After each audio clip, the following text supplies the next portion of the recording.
Are you thinking about selling your house in Missoula, Montana or the surrounding areas? Well, that's what we're going to be talking about today.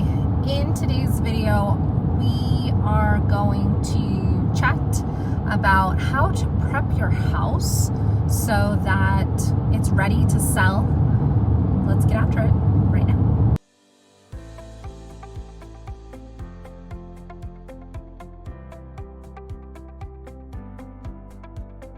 Right, my name is Diana Filkins with living in Missoula, Montana. I'm a realtor serving Missoula, Montana and River Valley County. And I am currently driving from Arley, which is north of Missoula, and I'm going to drive straight into Missoula onto Reserve Street.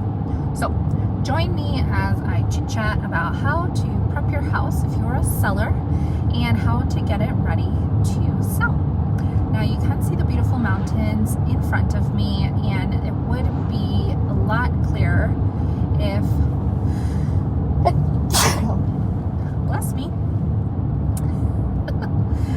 if it wasn't smoke season. And I actually talked to a buyer who's in Georgia right now, and he's thinking about moving here, and I was telling him about smoke season, and he was flabbergasted and was kind of rethinking everything. So hope I didn't scare him off.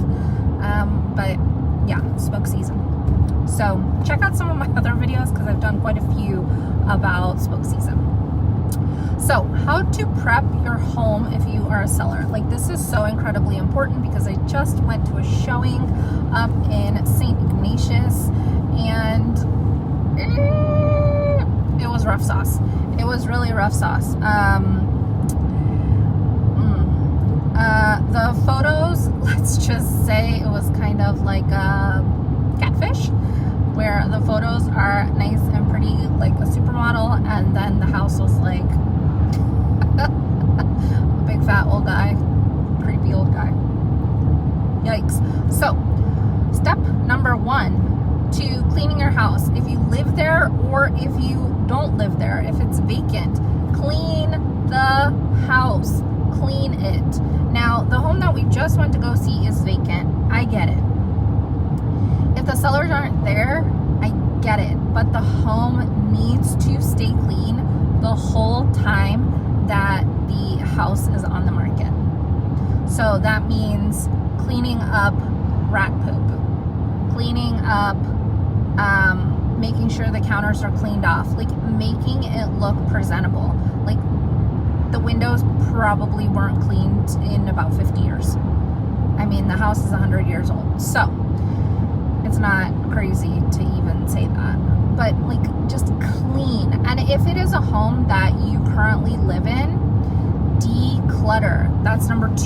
Declutter. Get rid of, pack up, donate, trash your items. It should look like, you should strive to get your home to look like a model home. So what does that mean? So if you've ever been to a new construction like subdivision, there's, oh, I need gas, so put gas. There is always a model home that they build first, usually, and though that home is used to show what the rest of the homes will look like, and then you can pick like your finishes and all that stuff. So counters need to be cleared off.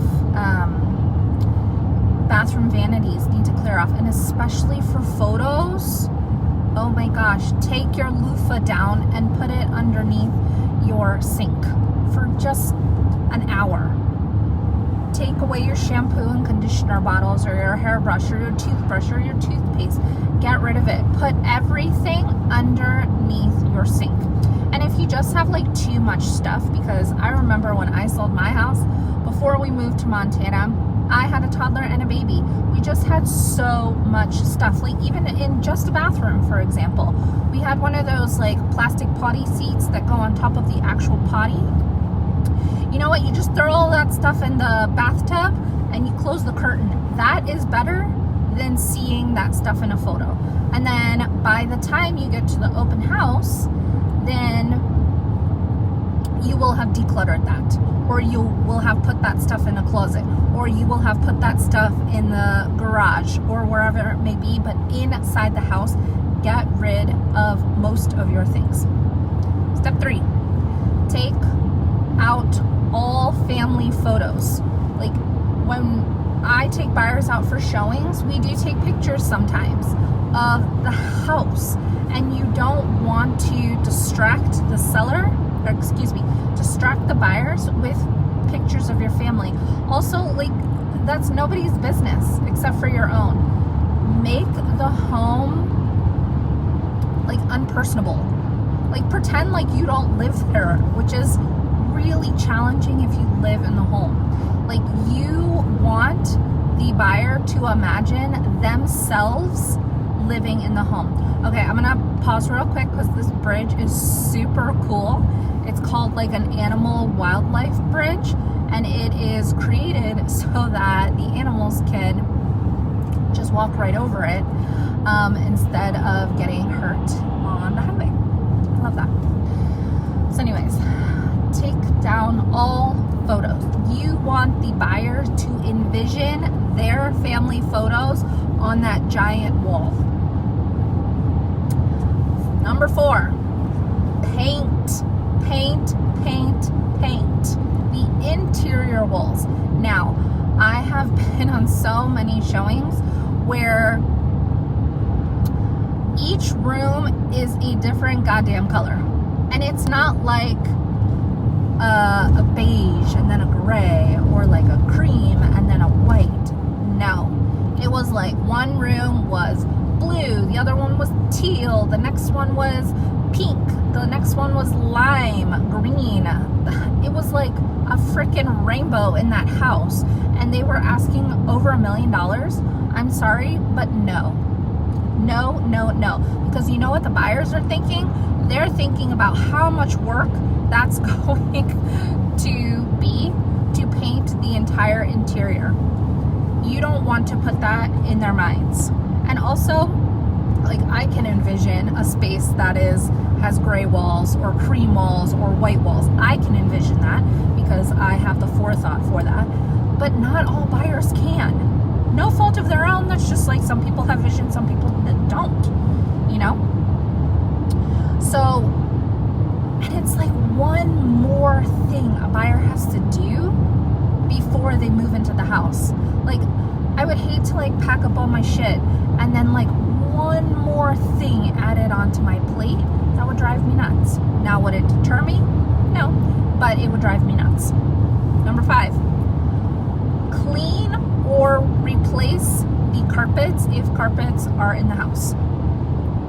Now, the thing about carpets, I hate carpet. Personally, I hate carpet. It's super gross in my opinion, but if you are a carpet person, I have noticed there are 2 types of people in this world: carpet people and then like not carpet people. I have gone in so many homes where it stinks in the home, and the smell is even stronger in those rooms with carpet because of animals that pee, children that pee, just food that may have been consumed and seep into the carpet. Gross. Vomit. Like, you can, bodily fluids, if you use your imagination, you know what I'm talking about. So, carpets need to be cleaned by a professional, and if you have stains in the carpet, get them out. Those carpet cleaner professionals are miracle workers. They can get anything out of carpets, and they can stretch carpet. If you have like a little rip in your carpet, they can stretch the carpet so that it matches, or replace the carpet, because it's something cheap that you can do to your home, but it will add so much value, and it is one less thing on the buyer's plate. Number 6, I can't use both of my hands because I'm driving, but we're on our way to Missoula, so stick with me. Number 6 on how to prep your home to sell for top dollar. Like, you want a specific price point, you have to get your house to the best showing potential. It's like showing animals at the state fair. Like, you want your cow to win, right? So you gotta make your cow look pretty. That's like a Montana reference. 4-H. I don't know anything about 4-H, but I recently went to the Missoula fair, and then there was a Root Valley fair, and those were super fun, so that's where that comes in. Okay, back to number 6. I have squirrel brains sometimes at the end of the day. I get a little squirrel brained. So number 6. Make your house smell delicious. If I am a listing agent, I will instruct my sellers, if they currently live in the house, you make cookies, chocolate chip cookies, 30 minutes before every single showing. 30 minutes, so your house smells like cookies. Who doesn't love chocolate chip cookies? And if the house is vacant, light a freaking candle. Like, make the house smell good. Now, be super careful with candles and fragrance, especially like those plug-ins, because that will also deter some buyers, because we're definitely like in an era of fragrance is too much. People are really sensitive to smells, and like as soon as you walk into a house, if you get hit with fragrance, a buyer will automatically think, what is wrong with the house? What are they trying to cover up? That's how a buyer is thinking. So when you're prepping to sell your house, you need to think like a buyer, or better yet, you should hire somebody like me to prep you as the seller, to prep the house. And of course, if you are not up for the job, we have a ton of vendor recommendations that this can all be hired out. And yes, it does cost money up front, but it will gain you a very high return on investment, and it is worth it. If you have a dollar amount of how much you want to net, these are the things that you need to do to prep your house. Okay, next, number 7. Have a plan for showings in an open house. So, what on earth am I talking about? Let's pretend this only applies to if you live at the house, right? Let me get into the right-hand lane. Okay. This applies to if you live the house. Does not apply if the house is vacant, okay? So, have a plan. So, if you have kids, cats, dogs, and you have a showing at 6 p.m., what on earth are you going to do? It's a pet peeve of mine when it says in the description, like, don't let the cats out of the house. Like, I'm sorry, I personally fucking hate cats. So if I have to now keep track of the keys to open the house, then focus on my buyers and what they like and what they don't like, taking down any notes, any questions, rereading any of the paperwork that is associated with the home, and now I have to babysit cats? Like, no. I'm sorry, but that's not part of the job description, and I will be the first one to tell you that a realtor's job is not to make sure that the cats are not let out of the house. Same thing with dogs. Do they need to be crated? Do they need to go to a crate in the garage? Do they need to be crated in a room? Do they need to go with you? If the buyers are at your home for an hour, can you go for a walk for an hour? Do you have a place to go for about an hour during a showing? Or how about an open house? Do you have a place to go with your kids, or if you have any disabled family members, or just like a large family, where are you all going to go? Just having a plan in mind will make things a lot easier. Okay. Number 8, I feel like is a pretty easy one. Take out the garbage. That goes back to like the smells. And then, of course, if your home is older, or if it's vacant, or if it's a fixer-upper, being realistic about the price is huge. So, those are my top 8, like, quicker things to prep your home. Let me go back. So let's do number 9. Bonus. Mow the lawn. Like, that's so simple. But like, I literally just went to that showing and the grass was like up to my knees. Like, and I get that they don't live there and the home is vacant. But like, y'all, hire somebody to maintain your lawn while the home is under contract. Like, it's, or not under contract, like it's listed for sale. It's super important, super. And then if you have it, what would be really helpful for a buyer and will show a buyer that like you are serious about selling is if you have a record of the last time that your appliances were maintained, or the last time that your HVAC was repaired, or when you bought it, the last time that your septic was pumped, your well log, how many gallons per minute do you have on your for your well, the last time you had a well inspection, did you get one when you purchased the house 5 years ago? That would be helpful to know.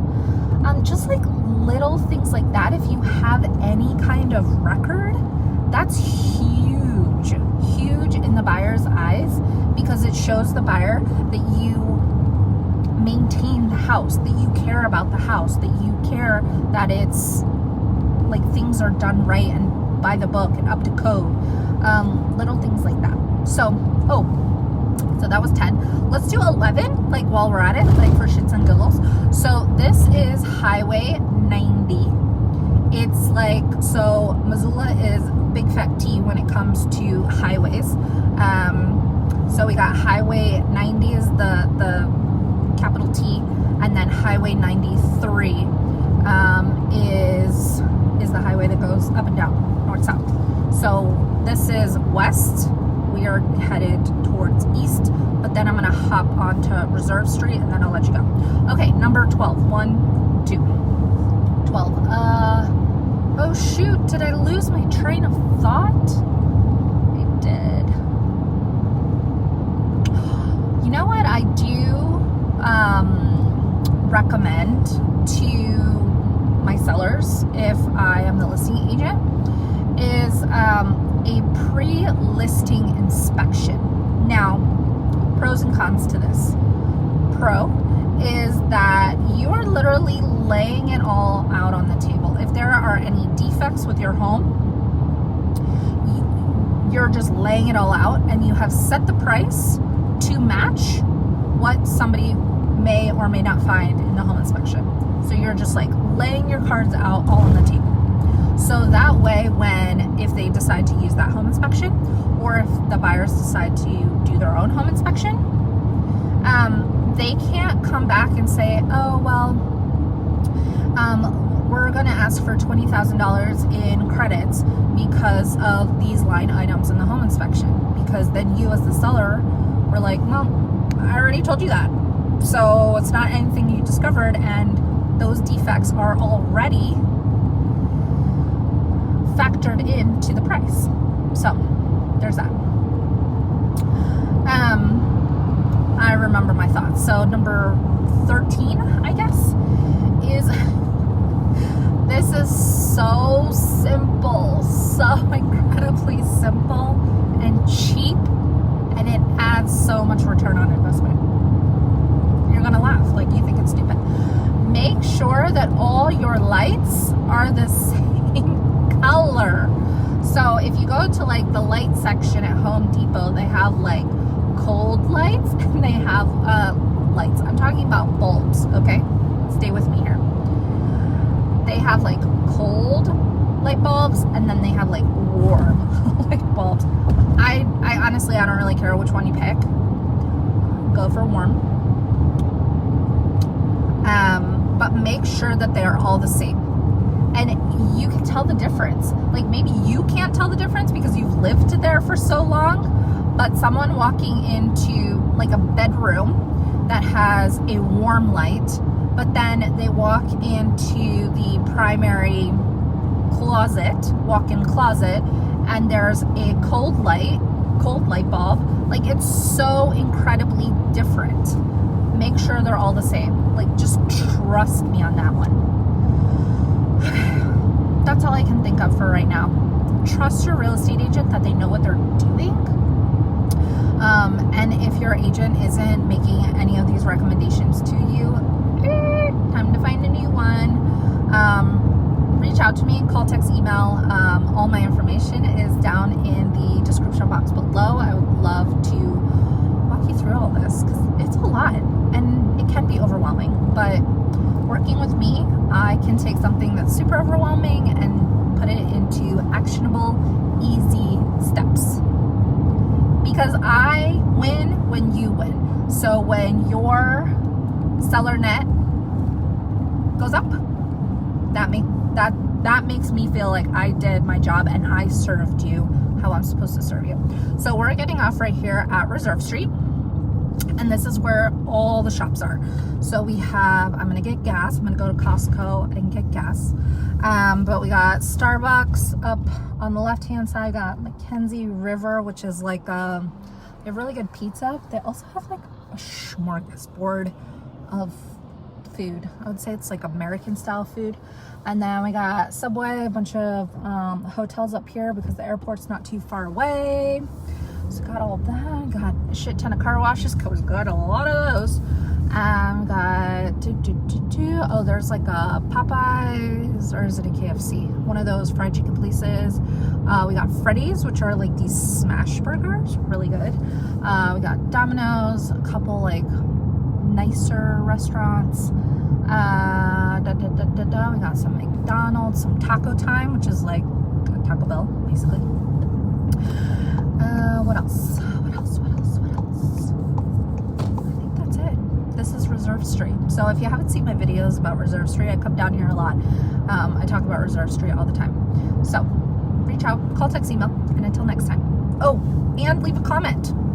Did I miss something? Do you have any questions? Leave me a comment down below. Let's keep this conversation going. Now, truly, until next time.